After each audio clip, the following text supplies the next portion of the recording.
नमस्कार, आप सभी का एक बार फिर से बहुत बहुत स्वागत है परिपूर्णता क्लासेस के एक और नई शानदार कक्षा में। और यह हमारी राजनीतिक विज्ञान के अंतर्गत क्लास नंबर 16 रहेगी। और इससे पहले हमने 15वीं कक्षा में जो हमारे मूल अधिकार थे, क्या थे? मूल अधिकार थे। इन मूल अधिकारों को हमने पढ़ लिया था। और जो ये आपके मूल अधिकार, इनको हमने लगभग 7 से 8 कक्षाओं में पढ़ा था। अच्छे से उम्मीद करता हूँ आपको समझ भी आ गया होगा। और आगामी जो परीक्षाएं हैं, एग्ज़ाम्स हैं, उनमें आपके इनसे प्रश्न जो बनेंगे, आप उन्हें सही करने के लिए काबिल बन चुके होंगे। ठीक है, इतनी काबिलियत आप में आ चुकी होगी कि आप मूल अधिकार से किसी भी प्रकार के प्रश्नों को गलत नहीं करेंगे। उम्मीद करूंगा ये राजनीतिक विज्ञान को हम पूरा इस सारी जितनी भी क्लासें होंगी उनको कंप्लीट करने के बाद इस प्रकार की एक आपके और श्रेणी लगाई जाए, जिसमें आपको एमसीक्यू क्लासेस, जिसमें आपके राजनीतिक विज्ञान के अंतर्गत टॉपिक वाइज आपके प्रश्न हो। ठीक है, तो चलिए वो बात अलग रखते हैं साइड में। आज का हमारा क्या टॉपिक रहेगा? राज्य के नीति निर्देशक तत्व। क्या रहेगा? राज्य के नीति निर्देशक तत्व। राज्य के नीति निर्देशक तत्वों के बारे में बात करें। चले, क्या है राज्य के नीति निर्देशक तत्व? कहां से इनका प्रावधान किया गया है भारतीय संविधान में? किस भाग में इनका प्रावधान किया गया है भारतीय संविधान में? और किन अनुच्छेदों के मध्य इनका उपबंध है? ठीक है, और बात करेंगे किसकी अनुशंसा से भारतीय संविधान में नीति निर्देशक तत्वों को जोड़ा गया, किसने इनके प्रारूप का निर्माण किया, क्या ये हमारे न्यायालय में परिवर्तनीय है या वाद योग्य है कि नहीं है। इन सब चीजों को समझने की कोशिश करते हैं। तो चलिए, सबसे पहले समझो, हम बात कर रहे हैं इनके आपके नीति या फिर नीति निर्देशक तत्वों की। ठीक है, नीति निर्देशक तत्वों की हम बात कर रहे हैं।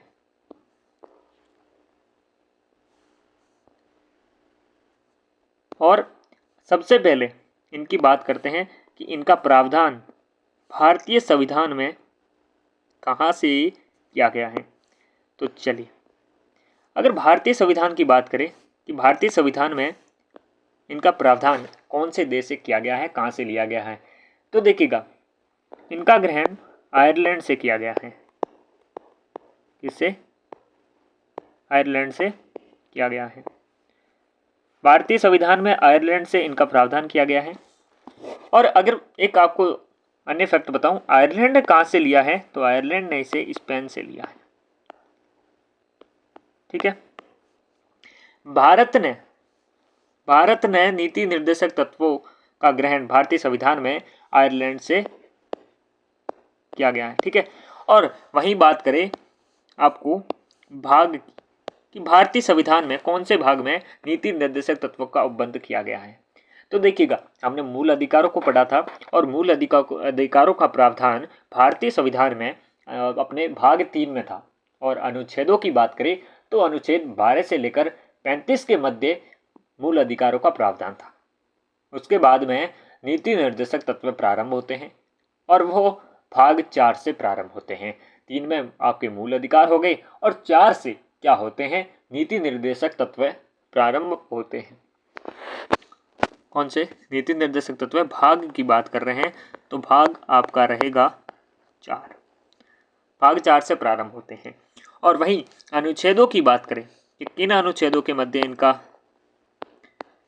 उपबंध किया गया है, तो देखिएगा, अनुच्छेद 36 से लेकर 51 के मध्य इनका उपबंध है। ठीक है, और अगर नीति निर्देशक तत्वों को इंग्लिश में शॉर्ट पे लिखे तो DPSP के नाम से जाना जाता है।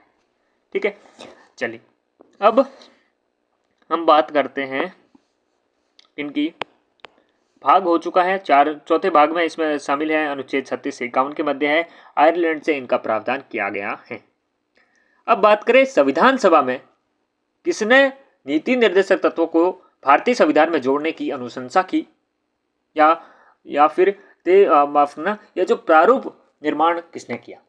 ठीक है, तो देखिएगा, संविधान सभा में एक संविधान सलाहकार थे, उनका नाम था श्री इंग्लिश में लिख देता हूँ BN, शॉर्ट में BN राव।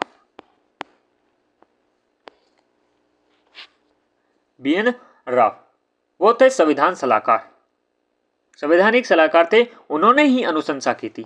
क्या की थी? अनुशंसा की थी। क्या, किस चीज की? नीति निर्देशक तत्वों को भारतीय संविधान में जोड़ने, श्री BN राव ने। और वहीं बात करूं किस चीज की, बात करूं कि इन DPSP को, नीति निर्देशक तत्व का प्रारूप का निर्माण किसने किया? प्रारूप का निर्माण किसने किया? तो आपके तेज बहादुर,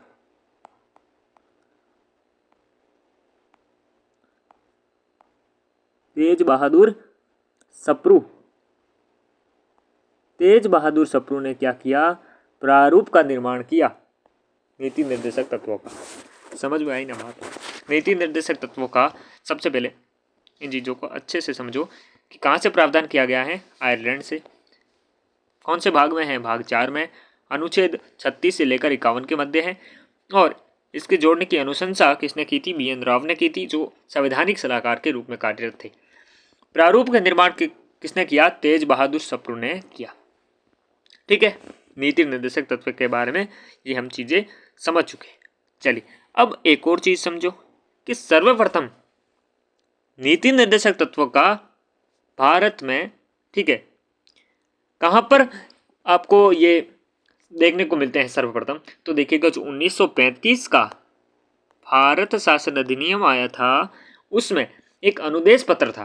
क्या था? अनुदेश पत्र था। ठीक है, इस अनुदेश पत्र में आपके, इस अनुदेश पत्र में माध्यम से ब्रिटिश शासन के द्वारा गवर्नर जनरल एवं प्रांतों के गवर्नर जनरल को दिशा निर्देश जारी किए गए थे। ठीक है ना? तो नीति निर्देशक तत्व क्या है? ये हमारे जो आज में राज्य हैं, उस राज्य को पथ प्रदर्शन करता है, उसे दिशा निर्देशित करता है। समझ में आए ना बात? अब चलिए बात करते हैं न्यायिक दृष्टिकोण से, यानी कि क्या ये न्यायालय में परिवर्तनीय है या नहीं है। तो देखिएगा, मूल अधिकार हम जब पढ़ रहे थे तब अनुच्छेद 13 के अंतर्गत हमने देखा था कि इनके एक सुरक्षा प्रहरी के रूप में, सुरक्षा कवच के रूप में कौन रहा? न्यायालय कार्य कर रहा था, चाहे वो उच्चतम न्यायालय हो चाहे उच्च न्यायालय हो, मूल अधिकारों को रिलेटेड। लेकिन बात करें नीति निर्देशक तत्वों की, तो अनुच्छेद 37 में सीधा सीधा कहा गया है कि ये न्यायालय में परिवर्तनीय नहीं होंगे, परंतु ये मूल सिद्धांतों के रूप में कार्य करेंगे, राज्य का पथ प्रदर्शन का कार्य करेगा, और नीति या विधि निर्माण में राज्य का दायित्व होगा कि इनको लागू कराने का कोशिश करेंगे या दायित्व निभाएंगे। समझ में आई ना बात? इस प्रकार से ये रहता नीति निर्देशक तत्व का एक मुख्य, बड़े रूप से देखें तो खाका तैयार हो चुका है आपका। अब हम पैनल के माध्यम से अच्छे से समझने की कोशिश करते हैं इनको, राज्य के नीति निर्देशक तत्व को। तो चलिए प्रारंभ करते हैं। यह चीज़ें लगभग आपको पढ़ाई हुई चीज़ें समझ में आएगी, अब आराम से समझ में आ जाएगी। प्रस्तावना में निहित सामाजिक, आर्थिक, राजनीतिक न्याय के प्राप्ति की, किस प्रकार के सामाजिक न्याय हो, चाहे आर्थिक न्याय हो और राजनीतिक न्याय है, तीनों प्रकार के न्याय। और प्रस्तावना में पूछूं कि कितने प्रकार के न्यायों की प्रस्तावना में उल्लेखनीय है, तो 3 प्रकार के न्याय हैं जो आपके सामने दिख रहे हैं: सामाजिक न्याय, आर्थिक न्याय, राजनीतिक न्याय। ठीक है, इनकी प्राप्ति और समाजवादी समाज की, किस प्रकार का समाजवादी समाज की स्थापना के लिए संविधान के भाग 4, कहाँ पर? भाग 4 अनुच्छेद 36 से लेकर 51 के मध्य, 36 से लेकर 51 तक नीति निर्देशक तत्वों का उपबंध किया गया है। ठीक है, समझ भाई इतनी बात? आगे बढ़ो। नीति निर्देशक तत्वों का प्रावधान भारत ने आयरलैंड से किया गया है तथा आयरलैंड ने स्पेन से ग्रहण किया है। ये चीज हम बात समझ चुके हैं कि भारत ने इसका प्रावधान कहां से, किस देश से किया? आयरलैंड से किया। आयरलैंड ने कहां से किया? स्पेन से किया। संविधान सभा में संवैधानिक सलाहकार BN राव के द्वारा नीति निर्देशक तत्वों को, नीति निर्देशक तत्व या निर्देशक तत्व कह सकते हैं, अनुशंसा की गई तथा तेज बहादुर सप्रू के द्वारा प्रारूप का निर्माण किया गया। किसके द्वारा प्रारूप का निर्माण किया गया? प्रश्न आ सकता है, तेज बहादुर सप्रू के द्वारा। किसने अनुशंसा की? तो श्री BN राव ने की या BN राव ने। ठीक है, नीति निर्देशक तत्वों को सर्वप्रथम अभिव्यक्ति 1935 के भारत शासन अधिनियम कौन से 1935 के भारत शासन अधिनियम, कौन से पत्र, अनुदेश पत्र में, जिसमें क्या किया गया है, जिसमें नीति निर्देशक, जिसके माध्यम से क्या किया गया है, ब्रिटिश शासन के द्वारा गवर्नर जनरल और प्रांतों की गवर्नरों को दिशा निर्देशित जारी किया गया है। ठीक है ना। इसी प्रकार का कार्य कौन करता है, नीति निर्देशक तत्व करता है। राज्य का पथ प्रदर्शन या फिर उसे दिशा निर्देश देने का कार्य कौन कर रहा है, नीति निर्देशक तत्व है। भाग 4 अनुच्छेद 36 से लेकर 51 के मध्य है। आपको अनुच्छेद वाइज याद रहना चाहिए। एक चीज का ध्यान रखना, हम जितना जोर मूल अधिकारों को समझने में, पढ़ने में, याद करने में देते हैं, उतना नीति निर्देशक तत्व में नहीं देते। ये हमारी सबसे बड़ी भूल है, गलती है। बहुत से प्रश्न हमें नीति निर्देशक तत्व में देखने को मिलते हैं। कभी कभार मूल अधिकारों से ज्यादा नीति निर्देशक तत्व में हमें प्रश्न देखने को मिलते हैं। इन्हें हल्के में मत लीजिएगा।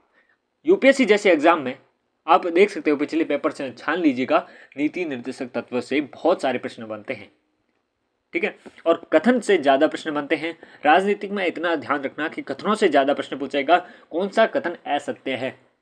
ठीक है, चलिए, या फिर कितने कौन से कथन सत्य, इस प्रकार के प्रश्न आते हैं। तो कथनों से वर्ड बाय वर्ड अच्छे से आपको समझना चाहिए। समझने की कोशिश करोगे, जितना ज़्यादा समझोगे लॉन्ग टाइम याद रहेगा, वरना याद नहीं रहता। नीति निर्देशक तत्व का मुख्य उद्देश्य भारत में लोक कल्याणकारी राज्य की स्थापना करना है। जब हम अनुच्छेद 38 पढ़ेंगे उस समय ये चीज़ कहेगा कि लोक कल्याणकारी राज्य बनाने के लिए सामाजिक व्यवस्था करनी चाहिए।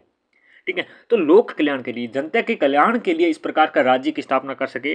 ठीक है, और सामाजिक और आर्थिक प्रजातंत्र को लागू करना मुख्य रूप से क्या रहेगा, उद्देश्य रहेगा। नीति निर्देशक तत्व इस प्रकार के दिशा निर्देश जारी करता है।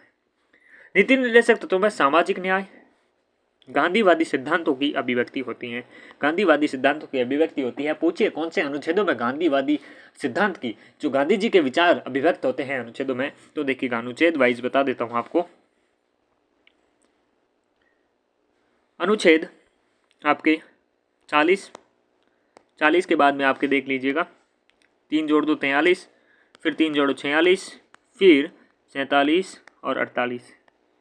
ये प्रमुख रूप से जो 5 अनुच्छेद हैं, इनमें क्या होता है, गांधीवादी सिद्धांतों की अभिव्यक्ति होती है। क्या है इन अनुच्छेदों में, जब अनुच्छेद पढ़ेंगे तब आपको अच्छे से समझ में आ जाएगा। क्लियर है बात, आगे बढ़ो।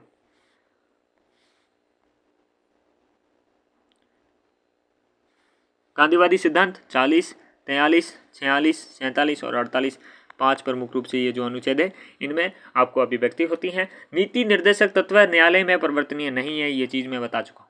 वाद योग्य नहीं है कि न्यायालय में चले गए, न्यायालय का शरण ले लिया, फिर हम कह दें कि नीति निर्देशक तत्व को लागू कराओ, ऐसा नहीं है। परंतु इतना भी समझ लो, ये परिवर्तनीय भले ही नहीं है। शासन के मूलभूत सिद्धांत हैं ये। क्या है, शासन के मूलभूत सिद्धांत हैं। अगर इन सिद्धांतों पर कार्य करता है तो वो मैं मानता हूँ वो शासन अच्छे रूप से चलता है। ठीक है, और फिर शासन रिपीट भी होता है। राज्य का यह दायित्व है वह विधि निर्माण में नीति निर्देशक तत्वों को लागू करे। क्या करे, ये दायित्व है उनका कि नीति निर्देशक तत्वों को वो लागू करे। किसमें, जब विधि का निर्माण करे उसमें। अर्थात नीति निर्देशक तत्व राज्य की सलाहकारी है, राज्य के लिए सलाहकारी है, एक सलाह देता है, मार्ग प्रदर्शित करता है या पथ प्रदर्शन करता है कि इस प्रकार से आप कार्य करो जिससे देश और आपका सबका भला हो। ठीक है, ये किसी प्रकार से बाध्यकारी नहीं है। जिस प्रकार से मूल अधिकार बाध्यकारी थे राज्य के लिए, लेकिन ये नीति निर्देशक तत्व है जिसे हम डीपीएसपी के नाम से शॉर्टकट में जानते हैं, वो बाध्यकारी नहीं है। क्या, बाध्यकारी नहीं है। इसके माध्यम से संविधान निर्माताओं ने राज्य के लिए पथ प्रदर्शन का कार्य करता है। क्या किया है, पथ प्रदर्शन का कार्य किया है। किसने किया है, मैंने नहीं, नीति निर्देशक तत्वों ने किया है। ठीक है, चलिए आगे बढ़ते हैं। नीति निर्देशक तत्वों का वर्गीकरण, मुख्य रूप से भारतीय संविधान में कहीं भी अच्छे इतना वर्गीकरण नहीं किया गया है कि ये गांधीवादी सिद्धांत होंगे या उदारवादी होगा या समाजवादी होगा। प्रमुख रूप से ये जो 3 आपको देखने को मिल रहा है, उदारवादी, गांधीवादी और समाजवादी, ये मोटे रूप से 3 भागों में वर्गीकृत किया गया है। किसको, नीति निर्देशक तत्व को। संविधान के द्वारा कदापि नहीं है, बस हम लोगों, सामान्य लोगों के द्वारा किया गया है। ये 3 आप भाग देख सकते हैं। कौन सा, एक है उदारवादी, दूसरा कौन सा है, गांधीवादी। गांधीवादी के आपको मैंने अनुच्छेद वाइज बता दिया, अभी एक बार फिर बता देता हूँ कौन सा पैसा लग रहा है। गांधीवादी में 40, 43, 46, 47, 48। समाजवादी, मूल अधिकारों भी याद कर लो थोड़ा सा, कौन कौन से केवल भारतीय लोगों के लिए हैं, भारतीय नागरिकों के लिए हैं। 15, 16, 19, 29 और 30 केवल भारतीय लोगों के लिए हैं, ठीक है ना। चलिए आगे बढ़ो। उदारवादी, गांधीवादी, समाजवादी आपको समझ में आएगा ना। 3 भागों में, मोटे रूप से 3 भागों में वर्गीकृत किया गया है किनको, व्यक्ति निर्देशक तत्वों को, ठीक है। चलिए अब समझो, अब आप थोड़ा ध्यान से पढ़ना क्योंकि अनुच्छेद आ चुके हैं। मुख्य रूप से अब प्रश्न बनने यहाँ से प्रारंभ होंगे। अनुच्छेद वाइज आपको याद रहना चाहिए। अनुच्छेद आपके जो 36 से लेकर 51 तक आपको अच्छे से याद रहना चाहिए, ठीक है। अनुच्छेद 36 को समझो। इसके अंतर्गत राज्य को परिभाषित किया गया है। यह जो अनुच्छेद 36 है उससे रिलेटेड कराता हूँ। आपका मौलिक जो अधिकार था या मूल अधिकार था उसमें अनुच्छेद 12 याद आ रहा है आपको। उस बारे में क्या किया गया था आपको पता है? ये जो राज्य है ना, थोड़ी राइटिंग इधर उधर हो तो थोड़ा माइंड मत करना। ये राज्य था ना, राज्य को परिभाषित किया गया था अनुच्छेद 36 में, सॉरी अनुच्छेद 12 में। उसी प्रकार से जब प्रारंभ हो रहे हैं नीति निर्देशक तत्व, मूल अधिकार किसके विरुद्ध है आपको पता है? राज्य के विरुद्ध है।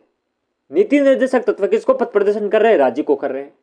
तो सबसे पहले राज्य को परिभाषित करना आवश्यक है नहीं है, है ना। तो नीति निर्देशक तत्व जब प्रारंभ होता है अनुच्छेद 36 से तो वहां से राज्य को परिभाषित किया जाता है। राज्य को परिभाषित करता है जिस प्रकार से अनुच्छेद 12 में करता है, क्योंकि मूल अधिकार राज्य के विरुद्ध है और तो राज्य को परिभाषित करना आवश्यक है।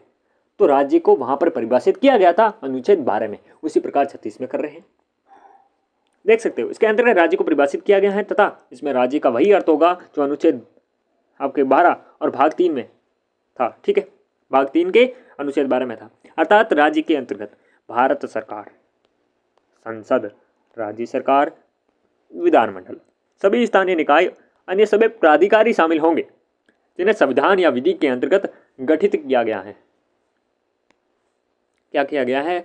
संविधान या विधि के अंतर्गत गठित किया गया है, वो सभी शामिल होंगे। राज्य को परिभाषित कर रहे हैं अनुच्छेद 36, ठीक है, अच्छे याद रखना। चलिए अब 37 पे बढ़ रहे हैं। सबसे पहले 37 पे बढ़ूँ। अब आपको बताता हूँ, मूल अधिकार पढ़ रहे थे, याद है? मूल अधिकार में 12 राज्य को परिभाषित करता है। उसी प्रकार से नीति निर्देशक तत्व में अनुच्छेद 36 जो प्रारंभ होते ही राज्य को परिभाषित कर रहा है। फिर देखा कि अनुच्छेद 13 आपको याद होगा, उसमें क्या किया गया था कि भाई ये न्यायालय में प्रवर्तनीय है नहीं है, इस प्रकार की बात करता है, ठीक है, याद रखना उस चीज़ को। और कहता है कि सुरक्षा कवच या सुरक्षा प्रहरी के रूप में कार्य करेगा कौन? न्यायालय। लेकिन इसमें क्या है? इसमें ये प्रवर्तनीय नहीं है। अनुच्छेद कौन कह रहा है? अनुच्छेद आपका 37 कह रहा है भाइयों, ठीक है। इस भाग में दिए गए तत्वों को न्यायालय के द्वारा परिवर्तनीय नहीं बनाया जा सकेगा, परंतु ये देश के शासन में मूलभूत सिद्धांत हैं। विधि निर्माण में इन्हें लागू कराना उनका राज्य का क्या होगा? दायित्व होगा, ठीक है। सीधा सीधा मैंने अभी कहा था अनुच्छेद 37 क्या कह रहा है? अनुच्छेद 37 कह रहा है ये न्यायालय में परिवर्तनीय नहीं है। न्यायालय में ये वाद योग्य नहीं है कि अनुच्छेद जो 36 से लेकर 51 के मध्य इनके प्रावधानों को लागू नहीं कर रहा है राज्य, या इनके आधार पर कार्य नहीं कर रहा है तो हम न्यायालय पहुंच गए, ऐसा नहीं होगा। जिस प्रकार से मूल अधिकारों को हम संरक्षण प्राप्त कर रहे थे, इसमें नहीं होगा। ये राज्य का एक पथ प्रदर्शन कर रहा है, इसलिए ये न्यायालय में परिवर्तनीय नहीं है। समझ में आएगी इन बात? रिलेट कर पा रहे हो ना आपके 12 और 13 को 36 37 से? समझ में आई ना? चलिए अब नीति निर्देशक पथ प्रदर्शन किस प्रकार से करेंगे? अनुच्छेद 38 से ध्यान रखना। किस प्रकार से लोक कल्याणकारी राज्य बनाने की कोशिश की जाएगी, किस प्रकार से दिशा निर्देश दिए जाएंगे। चलिए अनुच्छेद 38 को समझते हैं, पढ़ते हैं। यह रहा अनुच्छेद 38। अनुच्छेद 38, ठीक है। यह राज्य लोक कल्याणकारी अभिवृद्धि के लिए सामाजिक व्यवस्था का निर्माण करेगा। लोक कल्याण, जनता के कल्याण के लिए, लोगों के कल्याण के लिए, अभिवृद्धि के लिए, उनके कल्याण के मार्गों को और बढ़ाने के लिए, करने के लिए ऐसी सामाजिक व्यवस्था का निर्माण करेगा ताकि लोगों का विकास हो सके, उनका कल्याण हो सके। 38 अनुच्छेद 38 को अच्छे से याद रख लेना। वर्ड वाइज पूछ सकता है कि लोक कल्याणकारी राज्य की अभिवृद्धि कहाँ होती है? मूल अधिकारों में, मूल कर्तव्य में, नीति निर्देशक तत्वों में। इस प्रकार से भी प्रश्न आ सकते हैं। तो अनुच्छेद वाइज अनुच्छेद 38 कह रहा है आपको कि लोक कल्याणकारी राज्य की अभिवृद्धि के लिए सामाजिक व्यवस्था का निर्माण करेगा कौन? राज्य। ये दिशा निर्देश दे रहा है, ठीक है। फिर 38 1 पे आ जाओ, ये सेम बात होगी इधर यहाँ पर, ठीक है। राज्य लोक कल्याणकारी अभिवृद्धि के लिए सामाजिक व्यवस्था का निर्माण करेगा ताकि क्या हो सके, ताकि 3 प्रकार के न्यायों की प्राप्ति हो सके। कौन कौन से? सामाजिक न्याय, आर्थिक न्याय और राजनीतिक न्यायों की प्राप्ति हो सके। कौन कहता है? 38(1) कहता है। 38(2) आगे आएगा पारी इसकी। क्या? राज्य को आय, प्रतिष्ठा, सुविधाओं में असमानताओं को दूर करने के लिए कदम उठाने चाहिए। राज्य को क्या करना चाहिए? जो आय है, चाहे प्रतिष्ठा है और जो सुविधाएं हैं, ठीक है, उनको असमानताओं को दूर करें। किनकी लोगों की ऐसी आय होती हैं बेचारों की, जैसे कि दिन में उनकी जो पर्याप्त सुविधाएं हैं वो प्राप्त नहीं हो पाती। प्रतिष्ठा, किसी को पिछड़ा माना जाता है, हाथ तक नहीं लगाते, इतने छुपाछूत वगैरह चीज़ें बढ़ती हैं। प्रतिष्ठा हो गई या सुविधाएं हो गई, ठीक है ना। किसी वर्ग विशेष को बहुत सारी सुविधाएं दे दी जाए या फिर किसी को बहुत नीचे कर दिया जाए, इस प्रकार की असमानताएं फैली रही है, आपको देख रहे हो समाज में। इस प्रकार की असमानताओं को दूर करने के लिए कदम उठाने चाहिए किसको? राज्य को। यह चीज़ मूल संविधान में नहीं कही गई है, ठीक है ना। आय, प्रतिष्ठा और सुविधाओं की में असमानता को दूर करने की बात ये संविधान संशोधन के माध्यम से कही गई है। कौन से संविधान संशोधन में? तो 44वें संविधान संशोधन अधिनियम 1978 के माध्यम से बात कही गई है। थोड़ा इंपॉर्टेंट ध्यान रखना, चाहे ये संविधान संशोधन अधिनियम देखने को मिलेंगे, थोड़ा ध्यान रखना, ये चीज़ जोड़ी गई है, ठीक है ना। 38(2) जोड़ा जा रहा है क्या? आय, प्रतिष्ठा और असुविधा की असमानता को दूर करने की बात कर रहा है, ठीक है ना। प्रश्न आ सकता है कथन कारण में या फिर कथनों में जो असत्य कथन पूछ सकता है, ठीक है ना। 38(2) किसके माध्यम से? 44वें संविधान संशोधन 1978 के माध्यम से। समझ में? एक लिस्ट बना के आखिर में समझ लेंगे कौन कौन से जो अनुच्छेद थे वो प्रमुखतः संशोधन के माध्यम से जोड़े गए, किस संशोधन अधिनियम के माध्यम से, ठीक है। लेकिन इस बात को ध्यान में बराबर रखते जाइएगा आप। क्या कह रहा है? 38(2) राज्य को आय, प्रतिष्ठा और सुविधाओं के समानताओं को दूर करने के लिए कदम उठाने चाहिए। अनुच्छेद 38 क्या कर रहा है पता है ना? राज्य को लोक कल्याणकारी अभिवृद्धि के लिए सामाजिक व्यवस्था का निर्माण करना चाहिए, ठीक है ना। चलिए 39 की तरफ बढ़ते हैं। 39 क्या कह रहा है? 39 आपका कहता है, ये रहा, राज्य को कुछ निर्देशक तत्वों का अनुसरण करना चाहिए। कुछ समूह दिया गया है, इसमें 7-8 प्रमुखता निर्देशित किया गया है, इनका उनका क्या करना चाहिए? अनुसरण करना चाहिए राज्य को। क्या है? चलिए, पुरुष और स्त्रियों को, किसको? पुरुषों और स्त्रियों को आजीविका के पर्याप्त साधन प्राप्त करने का अधिकार है, अधिकार देना चाहिए। पर्याप्त जो साधन है आजीविका कमाने का, चाहे वो पुरुषों हो स्त्रियों को हो, दोनों को पर्याप्त साधन आजीविका के कमाने के और साधन उपलब्ध कराने का अधिकार होना चाहिए, ठीक है ना। राज्य को ये दायित्व दिया है। फिर क्या कहते हैं? फिर कहते हैं जो ये भौतिक संसाधन है ना, क्या भौतिक संसाधन है ना, इन संसाधनों के जो स्वामित्व है और चाहे नियंत्रण है, इस प्रकार से व्यवस्था करनी चाहिए जिससे सार्वजनिक हितों की सिद्धि हो सके। जो भौतिक संसाधन है उन पर इस प्रकार से व्यवस्था होनी चाहिए कि सार्वजनिक हितों की सिद्धि हो सके, ना कि एक व्यक्ति की या वर्ग विशेष की सिद्धि हो। सार्वजनिक हित जो पूरे राज्य में निवास कर रहे हैं उन सबका विकास हो सके, इस प्रकार से क्या होना चाहिए? उनका नियंत्रण होना चाहिए या संचालन होना चाहिए या स्वामित्व होना चाहिए, ठीक है ना। पहला समझ में आया? पुरुषों स्त्रियों के लिए आजीविका कमाने के लिए साधनों का वो होना चाहिए, ठीक है। फिर दूसरी चीज़ आपको समझ में आ गई ना, कि जो भौतिक संसाधन है इनका जो नियंत्रण है और स्वामित्व है सार्वजनिक हित के लिए होना चाहिए, सार्वजनिक हित के सिद्धि के लिए होना चाहिए। समझ भाई? तीसरी चीज समझो, राज्य को धन और उत्पादन के संसाधनों को केंद्रीकरण से रोकना चाहिए। जब केंद्रीकरण हो जाएगा तब सार्वजनिक हितों की सिद्धि नहीं हो पाएगी, इतनी बात का ध्यान रखना। क्योंकि धन का केंद्रीकरण हो चुका है, उस पर जो उत्पादन के संसाधन है उन पे हो चुका है, तो एक वर्ग विशेष का कब्जा रह जाएगा देश भर में। तो केंद्रीकरण से रोकने की कोशिश करना चाहिए। आगे बढ़ो। राज्य को पुरुषों स्त्रियों को दोनों के लिए समान कार्य के लिए समान वेतन का उपबंध कराना चाहिए। इस प्रकार का दिशा निर्देश दिया जा रहा है कि भाई चाहे पुरुष हो चाहे स्त्री हो, वो कोई समान कार्य कर रहा है, 6 घंटा वो मजदूरी कर रहा है, 6 घंटा वही मजदूरी कर रहा है, तो समान कार्य कर रहे हैं तो समान वेतन क्यों नहीं दिया जा रहा है? समान वेतन देना चाहिए ना, क्योंकि समान ही कार्य कर रहे हैं, ठीक है ना। समान कार्य के लिए समान वेतन का उपबंध किया जाना चाहिए पुरुषों और स्त्रियों के लिए। चौथी बात समझ भाई। अब पांचवी बात के लिए आगे बढ़ो। पांचवी बात कहता है कि पुरुषों और स्त्रियों को, श्रमिकों को तथा बच्चों को मजदूरी में आयु और शक्ति की दृष्टि से प्रतिकूल रोजगार में न जाना हो, ऐसी नीतियों का निर्माण करना चाहिए। चाहे स्त्री है, चाहे पुरुष मजदूर है, और चाहे बच्चा है, मजबूरी में अपनी आयु के खिलाफ जाकर, अपनी शक्ति या क्षमता के खिलाफ जाकर उसे कार्य ना करना पड़े। किसी की मजबूरी रह जाई हो कि अब भाई खाने को लाले पड़ रहे, पैसे कमाने बहुत आवश्यक है, तो उसकी आयु क्षमता नहीं है, उसके शारीरिक रूप से उसको क्षमता शक्ति नहीं है कि वो 60 किलो 70 किलो उठा पाए, लेकिन उसे मजबूरी में 60-70 किलो उठाना पड़ रहा है, ठीक है ना। या फिर आयु के खिलाफ जाकर किसी को कार्य करना पड़ रहा है, कोई नाबालिग है या फिर बच्चा है, उसके घर परिस्थिति इस प्रकार की है, उसे कमा कर ही घर चलाना पड़ रहा है।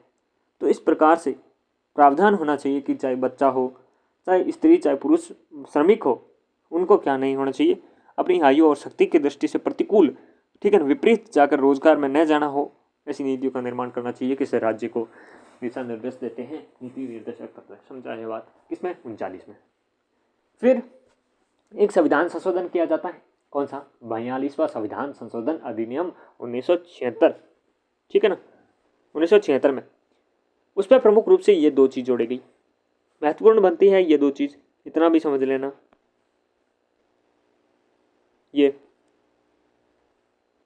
कौन सी है? देखो, समान न्याय हो, सबको क्या? समान न्याय मिले।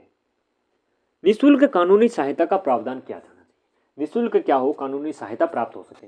ये चीज़ बहुत ध्यान रखनी होगी आपको। ये जो निःशुल्क कानूनी सहायता कह रहे हैं ना, 1976 के बारे से जोड़ा गया था, ठीक है ना, 42वें संविधान संशोधन से। इस चीज़ को ध्यान में रखना, क्योंकि ये प्रश्न आएंगे, पता भी नहीं चलेगा कि निम्न में से कौन सा मूल संविधान में नहीं था, फिर प्रावधान किया गया था। गोवध का निषेध, ठीक है, या फिर ये जो मद्य निषेध है ये चीज़, या फिर न्यायपालिका और जो कार्यपालिका है उनके पृथक्करण की बात, और प्रश्न पूछते निःशुल्क कानूनी सहायता का प्रावधान। इनमें से चारों में से मूल संविधान में नहीं था, संविधान संशोधन के माध्यम से जोड़ा गया। तो ये हो जाएगा नीति, जो आपके निःशुल्क कानूनी सहायता का प्रावधान है ये, ठीक है ना। तो ध्यान रखना होगा। बालकों के शोषण से सुरक्षा, क्या? बालकों के शोषण से आपके सुरक्षा करी जा रही है और उनके स्वास्थ्य का संरक्षण किया जा रहा है, होना चाहिए, इस प्रकार की बात करता है। कौन? अनुच्छेद 39 के अंतर्गत इस प्रकार की बातें करता है। चलिए आगे बढ़ते हैं, अनुच्छेद 40 को समझते हैं। अनुच्छेद 40 ग्राम पंचायतों का गठन। सबसे पहले मैंने एक चीज बात कही थी आपको कि अनुच्छेद 40 है, ठीक है ना, एक मिनट वहां पर लिखी हुई है, चलते हैं ना। 40, 43, 46, 47, 48, ये रहे, ये है ना, ये गांधीवादी आपके क्या है? अनुच्छेद है, मैंने पहले कहा था। तो अब अभी कौन सा पढ़ रहे हैं? 40वां पढ़ रहे हैं, ठीक है।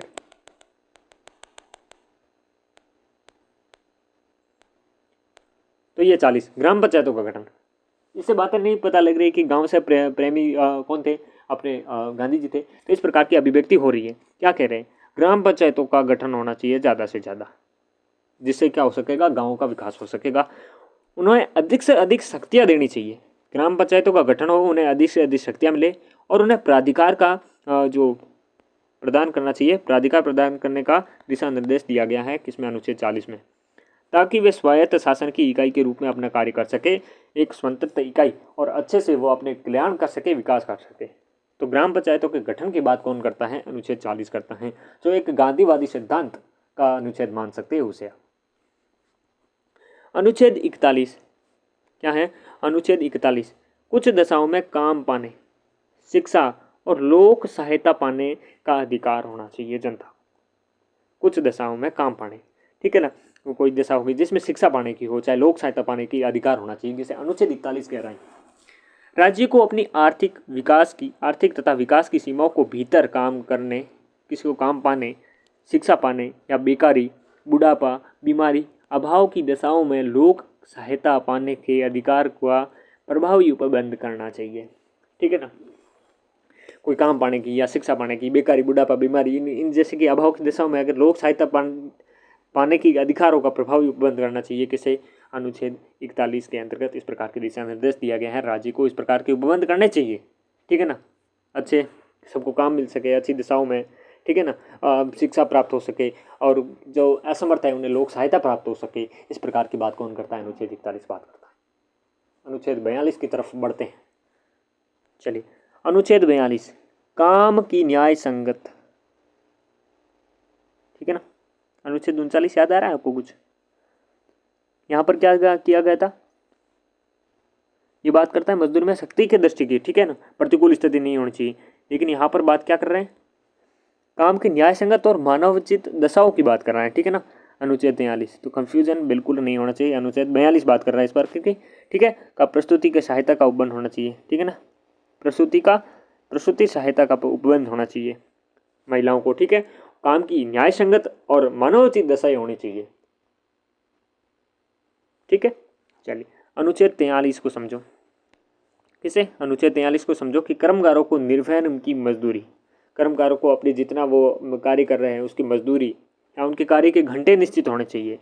और कुटीर उद्योग धंधों में उनको, कुटीर जो उद्योग धंधे हैं उनको प्रोत्साहन देना चाहिए। अब कुटीर उद्योग धंधों से आपको बात समझ पा रहे होंगे ना कि गांधी जी सिद्धांत के कार्य कर रहा है ना, तो इस प्रकार से ये भी गांधीवादी सिद्धांत का अनुच्छेद होगा आपके, ठीक है। कुटीर उद्योग धंधों को प्रोत्साहन देने की बात करता है। कर्मकारों को निर्वहन मजदूरी मिलनी चाहिए, जितना वो कार्य करें उनकी मजदूरी मिलनी चाहिए नियमित रूप से, उनके कार्य को घंटे निश्चित किया जाना चाहिए। कौन कहता है? अनुच्छेद 43 कहता है। 42 समझ में आया? काम की न्याय संगत और मानवोचित दशाओं की बात करता है, प्रसूति साहित्य का उपबंध होना चाहिए, 42 कहता है। 41 आपको समझ में आ गया होगा ना? क्या समझ में आया? नहीं आया? 41 क्या कह रहा था? कुछ दशाओं में काम पाने, शिक्षा पाने, लोक सहायता पाने के अधिकार होना चाहिए। 40 ग्राम पंचायतों का गठन की बात कर रहा था। 39 में कुछ उपबंध किए गए थे प्रमुख रूप से, चाहे स्त्री पुरुषों के रिलेटेड, आपको समझ में आ गया होगा। 38 में लोक कल्याणकारी राज्य की स्थापना की बात करता है, ठीक है ना। और वही 37 आपको पता है ये न्यायालय में परिवर्तनीय नहीं होंगे। 36 राज्य को डेफिनाइट करता है या परिभाषित करता है। चलिए, अब देखिएगा 43 का कर्मकारों को उद्योगों में प्रबंधन में भागीदारी होनी चाहिए। कर्मकारों को क्या होना चाहिए? उद्योगों में प्रबंधन में भागीदारी होनी चाहिए। ये कौन कहता है? 42वां संविधान संशोधन अधिनियम 1976 के माध्यम से जोड़ा गया है ये बात, ठीक है ना। और 42वें संविधान संशोधन के ये बात जोड़ी गई और 43 ख जोड़ा गया आपके 97वें संविधान संशोधन 2011 के माध्यम से सहकारी समितियों का निर्माण तथा प्रोत्साहन मिलना चाहिए, ठीक है ना। अच्छा, चलिए आगे बढ़ते हैं। 44 कहता है समान नागरिक संहिता का प्रावधान। आजकल बहुत आपको पता है ये बात चलती है कि जो समान नागरिक संहिता का प्रावधान किया जाना चाहिए, लेकिन एक ही राज्य में है जो गोवा, वहाँ पर लागू है फिलहाल, ठीक है ना।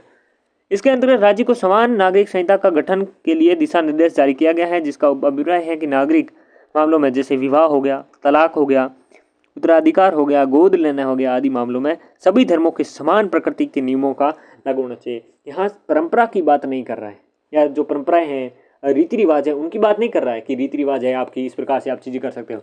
लेकिन जो एक सामान्य चीज़ें हैं, जैसे कि बहुविवाह, जैसे मैं ज़्यादा अंदर डीपली धर्म के अंदर नहीं घुसना चाहूँगा, लेकिन आप चीज़ समझ जाओ कि विवाह है, तलाक है या उत्तराधिकार है, गोद लेना है आदि, ये जो चीज़ें हैं उनमें एक प्रकार के सामान्य कानून होने चाहिए सब में, ठीक है ना। चलिए, गोवा एकमात्र ऐसा राज्य है जहाँ पर समान नागरिक संहिता का विद्यमान है। उच्चतम न्यायालय के द्वारा सहबानोवाद, सरला मुगदलवाद, सायरा बानोवाद आदि में राज्य को समान नागरिक संहिता निर्माण हेतु दिशा निर्देश जारी किए गए थे, परंतु अभी तक इससे लागू नहीं किया गया है। केवल और केवल गोवा में लागू किया गया है, बाकी कहीं पर भी नहीं। चलिए, अनुच्छेद 45 को समझो, जो निःशुल्क तथा अनिवार्य शिक्षा का प्रावधान है, ठीक है। राज्य को 6 वर्ष से 14 वर्ष के तक बालकों को निःशुल्क तथा अनिवार्य शिक्षा उपलब्ध करानी चाहिए, इस प्रकार के दिशा निर्देश देता है। और इसमें 46वां संविधान संशोधन 2002 के माध्यम से 45 की प्रकृति में परिवर्तन किया गया तथा राज्य में जो प्रारंभिक शिशुअवस्था से लेकर 6 वर्ष तक के बालकों को देखभाल और निःशुल्क अनिवार्य शिक्षा का दिशा निर्देश दिया गया है, ठीक है ना। जो प्रारंभिक शिशुअवस्था से लेकर 6 वर्ष तक के बालकों को देखभाल और निःशुल्क एवं अनिवार्य शिक्षा का भी दिशा निर्देश दिया गया है, ठीक है ना। तो निःशुल्क तथा अनिवार्य शिक्षा का प्रावधान अनुच्छेद 42 में बात करता है। जो आपके अभी बात की थी हमने अनुच्छेद 44 में, जो बात करता है क्या, समान नागरिक संहिता का बात करता है, प्रावधान करता है। 43 आपको समझ में आ गया होगा, अभी वापस अंदर घुसने की बात ज़रूरत नहीं है। उद्योग धंधे वगैरह की और जो कर्म गौरव की वो घंटे निश्चित करना वगैरह चीज़ें बातें करता है। ठीक है, 46 में आ जाओ। अनुच्छेद 46 क्या कहता है कि अनुच्छेद जो अनुसूचित जाति हैं, चाहे अनुसूचित जनजाति हैं, चाहे समाज के अन्य दुर्बल वर्ग हैं, आर्थिक एवं शैक्षणिक जो उन्नति के लिए क्या करना चाहिए, प्रयत्न करना चाहिए। अनुच्छेद 46 को अच्छे से ध्यान से पढ़ लो। अनुसूचित जाति, अनुसूचित जनजाति और जो समाज के अन्य दुर्बल वर्गों की आर्थिक और शैक्षणिक उन्नति के लिए राज्य को प्रयत्न करना चाहिए। कौन नीति निर्देशक तत्व है? पथ प्रदर्शन कर रहा है राज्य की। 47 को समझ लो, क्या कह रहा है 47 कह रहा है लोक स्वास्थ्य का संरक्षण, मद्य निषेध, मद्यपान वगैरह निषेध हेतु राज्य को द्वारा प्रयत्न करना चाहिए। ठीक है ना, लोगों के स्वास्थ्य के संरक्षण हेतु जो मद्यपान है, जो नशे की चीज़ें हैं, उन्हें निषेध करने हेतु राज्य के द्वारा प्रयत्न किया जाना चाहिए। कौन कह रहा है? अनुच्छेद 47 कह रहा है। ठीक है ना, आगे बढ़ो। अनुच्छेद 48 को समझो, कृषि। अब देखो ये 47 भी रिलेटेड कर पा रहे हो ना गांधी जी के सिद्धांतों से। ठीक है ना, 46 भी देख सकते हो। अनुसूचित जाति जनजातियों को लोग देखो पिछड़े वर्ग थे, उनको आगे लाने का प्रयत्न कौन कर रहे थे? गांधी जी कर रहे थे। ठीक है ना, 46 समझ में आ गए। देखो 40 ग्राम पंचायतों वाला हमने पढ़ा, फिर उद्योग धंधा कुटीर उद्योग वगैरह वाला पढ़ा हमने 43, फिर कौन सा 40, 43, 46 देख सकते हैं। अनुसूचित जाति जनजाति तथा समाज के अन्य दुर्बल वर्गों की आर्थिक एवं शैक्षणिक उन्नति के लिए राज्य को प्रयत्न करना चाहिए, कह रहा है। 47 मद्य निषेध करना चाहिए, ताकि जो युवा है, चाहे कोई भी वर्ग हो, स्वस्थ रहे और हमारा देश प्रगति की राह पे चल पड़े। ठीक है ना, 47 हो गया। अब बात करें 48 की। कृषि देख पा रहे हो, कृषि पशुपालन का संगठन, गायों से बहुत प्रेम था, गोवध से निषेध के लिए राज्य को कदम उठाना चाहिए। ठीक है, और फिर ये 48 का पढ़ सकते हो, जिसे संविधान संशोधन के माध्यम से जोड़ा गया था। किसे? पर्यावरण का जो संरक्षण और वन्य जीवों की सुरक्षा है, ये आपके मूल संविधान में नहीं था, इसे संविधान संशोधन के माध्यम से जोड़ा गया था। कौन से संविधान संशोधन के माध्यम से जोड़ा गया था, इसके बारे में बताएं। तो यह 42वें संविधान संशोधन के माध्यम से जोड़ा गया था। ठीक है ना, चलिए इसे देखता हूँ। कौन से? 42वें, पता है ना 42वें संविधान संशोधन कब हुआ था? 1976 में हुआ था, जिसे मिनी संविधान भी कहा जाता है। 42वें संविधान संशोधन। पर्यावरण का संरक्षण और वन्य जीवों की सुरक्षा होनी चाहिए। कृषि तथा पशुपालन का संगठन, गोवध से निषेध के लिए राज्य को कदम उठाने चाहिए। कौन कह रहा है? अनुच्छेद 48। समझ पाओगे ना, ये भी गांधीवादी सिद्धांत से रिलेटेड था। अब 49 पे आ जाओ। राष्ट्रीय महत्व के स्मारकों, वस्तुओं और संस्थाओं के लिए संरक्षण हेतु राज्य को दिशा निर्देश दिए गए हैं। अनुच्छेद 49 या 49 राष्ट्रीय महत्व के स्मारकों, राष्ट्रीय महत्व के जो स्मारक हैं, चाहे वस्तुएं हैं चाहे संस्थाएं हैं, उनके संरक्षण हेतु राज्य को दिशा निर्देश दिए गए हैं। 50 पे आ जाओ। 50 क्या कह रहा है? राज्य को लोक सेवाओं में कार्यपालिका, जो कार्यपालिका है, और न्यायपालिका, उनकी शक्तियों को या फिर उनको पृथक्करण के लिए कदम उठाने चाहिए। ठीक है ना, अपने अपने दायरे में रहकर अपने अपना कार्य करे, इस बात का ध्यान रखना चाहिए। कौन कहता है? अनुच्छेद 50 कहता है। 51 क्या कहता है? अंतर्राष्ट्रीय शांति हो, अंतर्राष्ट्रीय यानी कि दूसरे देश हैं, उन देशों से शांति स्थापित हो, सुरक्षा की अभिवृद्धि हो। सुरक्षा की अभिवृद्धि मतलब ज़्यादा देश सुरक्षित होना चाहिए, कदम उठाना चाहिए। भारतीय विदेश नीति की अगर प्रारंभिक कहीं पर अभिव्यक्ति होती है तो नीति जो निर्देशक तत्वों में अनुच्छेद 51 में होती है। ठीक है ना, ये था। चलिए अब आपको थोड़ा सा मैं एक फटाफट से जो अनुच्छेद मैंने कहा था ना कि मैं आपको ये बता दूंगा चीज़ें कि भाई कौन कौन से संशोधन के माध्यम से कौन कौन से अनुच्छेद जोड़े गए थे। देखिए शॉर्टकट में लिखने का कोशिश करूँगा। 42वां जो संविधान संशोधन था कब हुआ था आपको पता है? 1976। ठीक है, फिर एक आपके संशोधन हुआ 44वां, कब हुआ? 1978। ठीक है, फिर हमने देखा कौन सा 82वां नहीं, आपके कौन सा संशोधन था? 86वां संविधान संशोधन 2002। ठीक है, फिर एक हुआ था आपके 57वां संविधान संशोधन जो हुआ था 2011 में। ठीक है ना, एक चीज़ इतना समझ लो, गौतम गंभीर को जानते हो जो क्रिकेट देखता है। ठीक है ना, उन्होंने वर्ल्ड कप के जो फाइनल था उसमें कितने रन बनाए थे? 97। और वो वर्ल्ड कप कब था? 2011 में। तो 97वां संविधान संशोधन 2011। 86वां कब था? 2002 और ये था। ठीक है, अब इनमें देखिएगा जो ये नीति निर्देशक तत्व के अनुच्छेद थे उनमें कौन कौन से उप अनुच्छेद जोड़े गए थे। ठीक है, और देखिएगा 42 के माध्यम से 39 में संशोधन किया गया था, जिसमें जो समान न्याय तथा निःशुल्क कानूनी सहायता का प्रावधान कहा गया था। 39 में दो प्रमुख रूप से क्या जोड़े गए थे? उपबंध किए गए थे, दो उपबंध। ठीक है, याद आ रहा है आपको? एक कौन सा था? 39वें में आपको एक देखा था, बालकों को शोषण से सुरक्षा और उसके स्वास्थ्य का संरक्षण होना चाहिए। तो दो उपबंध हो गए 39वें में। एक हो गया था आपके 43 क्या में, 43 क्या याद आ रहा है आपको? कि वो कहता है कि जो आपके कर्मकारों को उद्योगों के प्रबंधन में भागीदारी होनी चाहिए। ठीक है ना। फिर 48 का जो पर्यावरण संरक्षण यानी कि पर्यावरण का संरक्षण तथा वन्य जीवों की सुरक्षा की बात करता है। तो प्रमुख रूप से 1 2 3 4 टोटल क्या हो गए? उपबंध यहाँ हमें देखने को मिल रहे हैं। 44वें संविधान संशोधन के माध्यम से बस एक ही, जो 38 में 2 जोड़ा गया था। ठीक है, ठीक है, और उसमें क्या था वो भी बता देता हूँ। राज्य की आय, प्रतिष्ठा और तथा सुविधाओं में असमानता को दूर करने का कदम उठाने चाहिए। 38 में जोड़ा गया। फिर 86वें संविधान पे संशोधन पे आ जाओ।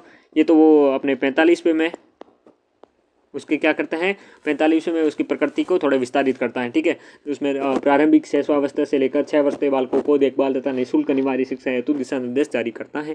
समझ भाई। 97 संविधान संशोधन 2011 के माध्यम से 43 में ख जोड़ा गया। 43 में एक यहाँ पर कौन इस पे हो रहा है एक, और अब यहाँ से हो रहा है 43 में ख जोड़ा जा रहा है। और क्या कहा जा रहा है कि सहकारी जो समितियाँ हैं, सहकारी समितियों का गठन होना चाहिए। ठीक है ना। ग्राम पंचायत का गठन होना चाहिए, याद है कब? अनुच्छेद 40 में कहता है का निर्माण और प्रोत्साहन होना चाहिए। ये आपके याद रख लेना इस चीज़ को। ठीक है, ये थे प्रमुख संविधान संशोधन, ये थे प्रमुख रूप से उपबंध। चलिए, और एक कक्षा और लेंगे जिसमें हम कुछ कथन पढ़ लेंगे और किस प्रकार से जो अपना आपके मुख्य रूप से मूल अधिकारों और नीति निर्देशक तत्वों में अंतर समझेंगे। मूल अधिकारों तथा नीति निर्देशक तत्वों में वर्तमान संबंध क्या है, उस संबंध को समझ लेंगे। ठीक है ना। चलिए, इस वीडियो में बस इतना ही। मिलते हैं अपन नेक्स्ट वीडियो में, तब तक के लिए क्या, नमस्कार, जय हिंद।